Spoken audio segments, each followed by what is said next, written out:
किसान भाइयों, अगर आप भी अपने धान की फसल में कल्लों की संख्या को बढ़ाना चाहते हैं और तेज़ी के साथ में अपने धान की ग्रोथ कराना चाहते हैं किसान भाइयों, तो बिल्कुल सही वीडियो पर आप आए हैं। आज के इस वीडियो में किसान भाइयों हम आपको ऐसी दो खास उर्वरकों के बारे में बताने जा रहे हैं जिनका उपयोग सही समय पर सही मात्रा में अगर आप धान की फसल में करेंगे तो साथियों आपकी धान की फसल में पर पौधे से 20 से लेकर के 25 स्वस्थ कल्ले आपको देखने को मिलेंगे।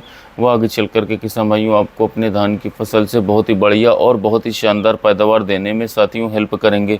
वो कौन कौन से उर्वरक हैं और कितनी मात्रा में उनको डालना है किसान भाइयों, आपको जानने के लिए वीडियो को पूरा अंत तक देखिएगा। साथ ही अगर आप हमारे चैनल पर पहली बार आए हैं तो कृषि मित्र चैनल को सब्सक्राइब करके बेल आइकन को ज़रूर दबा लीजिएगा। किसान भाइयों, धान की फसल में कल्लों की संख्या बढ़ाना बहुत ही ज़्यादा ज़रूरी होता है। अगर अधिक कल्ले आएंगे दोस्तों तो ज़्यादा बालियाँ आएंगी दोस्तों तो हमको धान की फसल से बम्पर पैदावार देखने को मिलेगी। लेकिन शुरुआती अवस्था में किसान भाइयों कुछ हम गलतियाँ कर देते हैं, कुछ ऐसे खास कार्य हमें करने होते हैं समय पर, वह हम नहीं कर पाते हैं, जिसके चलते किसान भाइयों धान की फसल कमज़ोर हो जाती है। उसमें कल्लों के जो निर्माण की प्रक्रिया है वो धीमी हो जाती है और हमको अच्छे कल्ले नहीं मिलते हैं। लेकिन किसान भाइयों हमको धान की फसल में अच्छे कल्ले कैसे मिलेंगे उसके बारे में आइए जानते हैं। किसान साथियों, सबसे पहले तो आपको ये जानना ज़रूरी है कि धान की फसल में कल्लों के निर्माण की प्रक्रिया कब शुरू होती है। किसान भाइयों, धान की रोपाई के लगभग 25 से लेकर के 35 दिन का जो समय होता है, इसी बीच में दोस्तों धान की फसल में कल्ले बनना शुरू हो जाते हैं और इस समय पर हमारे धान के पौधे को आवश्यकता होती है कुछ ऐसे खास उर्वरकों की जिनको अगर हम डालेंगे उस समय पर तो कल्लों की संख्या किसान भाइयों तेज़ी के साथ बढ़ जाएगी। किसान भाइयों, सबसे पहले उर्वरक है फास्फोरस। लेकिन इस समय पर हमको फास्फोरस नहीं डालना, क्योंकि किसान भाइयों जब हम धान की फसल में पहली खाद डालते हैं, चाहे डीएपी डालें चाहे एसएसपी डालें, उसमें 200 फास्फोरस पर्याप्त मात्रा में पाया जाता है। वह किसान भाइयों लगभग 50 से 60 दिन तक काम करता है। लेकिन उसके अतिरिक्त हमको डालना है दोस्तों नाइट्रोजन को। नाइट्रोजन किसान भाइयों सबसे ज़्यादा मदद करता है कल्लों के फुटाव में और कल्लों की संख्या को तेज़ी से बढ़ाने में। और सिर्फ किसान भाइयों नाइट्रोजन आपको नहीं डालना है, आपको नाइट्रोजन के साथ में मिलाना है किसान भाइयों माइक्रोन्यूट्रिएंट्स। किसान भाइयों, हमारे धान के पौधे को कल्लों की संख्या को तेज़ी से बढ़ाने के लिए ज़रूरत होती है कुछ माइक्रोन्यूट्रिएंट्स की। ऐसे में किसान भाइयों अगर हमें एक एक माइक्रोन्यूट्रिएंट्स को डालेंगे तो वो अच्छा नहीं होगा दोस्तों। उसके लिए हमें किसान भाइयों एक माइक्रोन्यूट्रिएंट्स को डालना है, इसमें सभी प्रकार के सूक्ष्म पोषक तत्व पाए जाते हैं।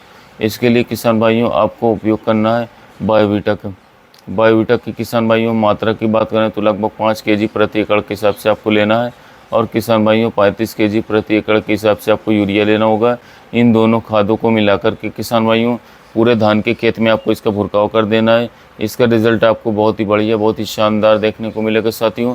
और आपको धान की फसल में किसान भाइयों जो कल्लों की संख्या होगी वो काफ़ी ज़्यादा मिलेगी। इसके साथ साथ काफ़ी ज़्यादा फुटाव होगा और उसके साथ साथ दोस्तों आपके धान की फसल में अगर पीलापन होगा वो भी दूर हो जाएगा। अगर ग्रोथ कम होगी दोस्तों, बढ़वार कम होगी दोस्तों, तो वो भी दूर हो जाएगी। और आपकी जो धान की फसल है किसान भाइयों शुरुआती अवस्था से ही हरी भरी बनी रहेगी। उसमें किसान भाइयों आपको पर पौधे से 20 से लेकर के 30 स्वस्थ कल्ले देखने को मिलेंगे, जो आगे चल करके एक अच्छा पौधा बन करके आपको बम्पर पैदावार देने में मदद करेंगे। उसके साथ ही किसान भाइयों आपको एक काम और करना है, आपको पाटा जरूर लगाना है। एक हल्की भारी बांस बल्ली किसान भाइयों आपको लेना होगा, बहुत हल्की नहीं होनी चाहिए, कम से कम 20 से 25 किलो उसका वजन होना चाहिए। उसको लेना किसान भाइयों और पूरे धान के खेत में चला करके पाटा लगा देना है। इससे क्या होगा दोस्तों, हमारी जो धान की फसल है साथियों उसको एक झटका लगेगा और झटका लगेगा किसान भाइयों तो तेज़ी के साथ कल्लों को जो निर्माण की प्रक्रिया वो शुरू होगी और हमको कल्ले बढ़ाने में किसान भाइयों काफ़ी ज़्यादा हेल्प मिलेगी। तो साथियों पाटा भी आप ज़रूर लगाएं। आई होप किसान भाइयों आप जो मैंने बताया उसे आप करेंगे, इसके साथ साथ सही तरीके से करेंगे, सही ढंग से करेंगे। यदि ऐसा कर लेते हैं तो आपकी धान फसल में शानदार तरीके से कल्लों फुटा होगा, ज़बरदस्त तरीके से कल्लों फुटा होगा। और इसके साथ साथ जो आप अच्छा उत्पादन की सोच रख रहे हैं साथियों, वो आपको अच्छा उत्पादन भी देखने को मिलेगा। दाने जो आएंगे अच्छे चमकदार आएंगे, बालियों में दाने का भराव अधिक से अधिक होगा और आगे चल के पिछली वर्ष के मुकाबले 15 से 20% तक उत्पादन ज़्यादा देखने को मिलेगा। क्योंकि जितने जल्दी कल्ले आपकी धान फसल में फूट करके आएंगे उतना ही अधिक आपको पैदावार देखने को मिलेगी। तो इस बात को समझ लीजिएगा और फसल लास्ट तक हरी भरी भी रहनी चाहिए, किसी प्रकार की फंगाजन्य बीमारियाँ नहीं लगनी चाहिए। खेतों का समय समय पर निरीक्षण करना है, यदि कीटों का अटैक है तो कीटों को खत्म करना है साथियों, यानी कि कोई बीमारी आए तो उसको खत्म करें सही तरीके से। तो साथियों ये सभी कार्य कर लेते हैं तो 100% शूट एक साथ कहता हूँ आपकी धान फसल में काफ़ी अच्छी शानदार तरीके से पैदावार देखने को मिलेगी। तो कैसा लगा वीडियो अच्छा लगा हो तो चैनल को सब्सक्राइब कीजिएगा, वीडियो को लाइक कीजिएगा।